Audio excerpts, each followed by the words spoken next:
لیکن 4 کام ہیں، ان کا اجر اللہ تعالیٰ نے بتایا ہی نہیں ہے کہ کتنا ہوگا، اس کی کوئی لیمیٹیشنز نہیں ہے، اور ان 4 کاموں کا بدلہ اللہ تعالیٰ نے خود دینا ہے، اس لیے اس کے بارے میں بتایا ہی نہیں ہے۔ کتنا دینا ہے یہ میرا مالک جانتا ہے۔ وہ 4 کام کون سے ہیں؟ ایک روزہ ہے، الصوم لی وانا اجزی بہ، روزہ میرے لیے ہے، اس کا بدلہ بھی میں ہی دوں گا۔ اور دوسرا کام جس کے بارے میں قرآن کہتا ہے انما یوفی الصابرون اجرهم بغیر حساب،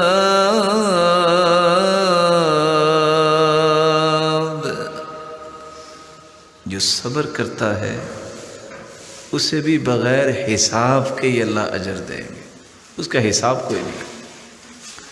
آپ کسی کو کچھ دینا چاہتے ہیں، اس کو گن کے دیتے ہیں، چیک کسی کے ہاتھ میں تھماتے ہیں، اماؤنٹ لکھی ہوتی ہے، اور اگر کسی کو یہ کہہ دیا جائے کہ یہ لو خود جو لکھنا ہے لکھ لو، اس کی اور اس میں کیا فرق ہوگا وہ آپ سمجھتے ہیں، بغیر حساب۔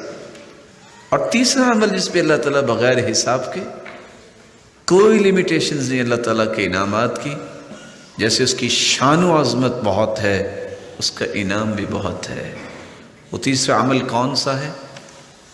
جب انسان سچا ہونے کے باوجود کسی کو معاف کر دیتا ہے، معاف کرنے کے ساتھ ساتھ اصلاح کرتا ہے، ایسے انسان کو بھی اللہ نے اتنا اجر دینا ہے، اس کا حساب نہیں ہے۔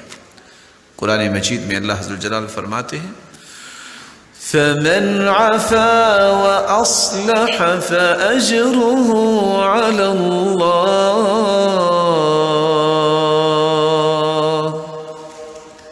جو معاف کر دیتا ہے اور جو اپنی اصلاح کر لیتا ہے، اللہ تعالیٰ نے اس کا اجر اپنے اوپر رکھا ہے، اس کا اجر بتایا ہی نہیں۔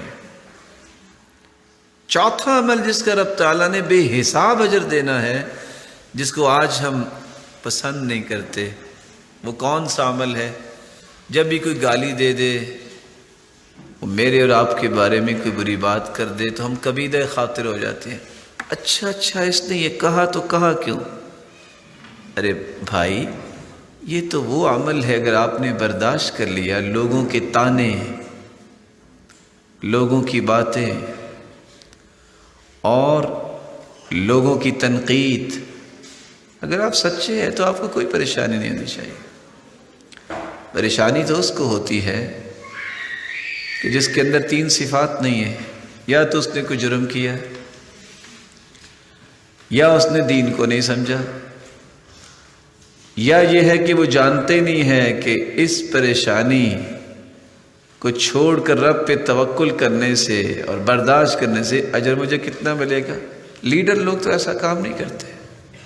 لیڈرشپ اس وقت تک انسان کو ملتی نہیں ہے جب تک لوگوں کی باتوں کی پرواہ نہیں کرتا، لیکن اس کا قطعاً یہ مقصد نہیں ہے کہ سچی بات بھی ہو تو اس کی بھی پرواہ نہ کرے، جب اس کے بارے میں غلط کوئی بات کہہ رہا ہے برداشت کرے، ٹالریٹ کرے۔ اسی لیے قرآن مجید میں اللہ عز و جلال فرماتے ہیں نون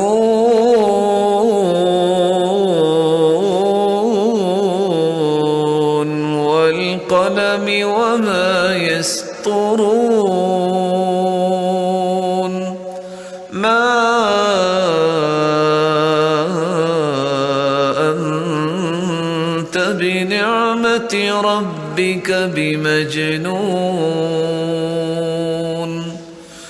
وإن لك لأجرا غير ممنون وإنك لعلى خلق عظيم۔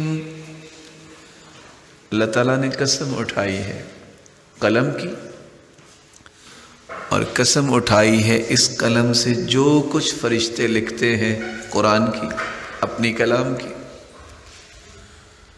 ساتھ کیا فرمایا؟ ما انت بنعمت ربک بمجنون، ساری دنیا تمہیں دیوانہ کہے، مجنون کہے، میرے محبوب جب میں کہہ رہا ہوں جس نے پیدا کیا ہے کہ تم دیوانے نہیں، پریشانی کی ضرورت کیا ہے؟ وَإِنَّ لَكَ لَأَجْرًا غَيْرَ مَمْنُونَ، یہ جو تانے آپ کو ملتے ہیں اور آپ پھر بھی مسکراہٹیں بکھیرتے ہیں، اس کے بدلے آپ کو ان لمیٹڈ میں اجر عطا کروں۔ سبحان اللہ وبحمدہ، سبحان اللہ العظیم، سبحان ذی العز والجبروت، سبحان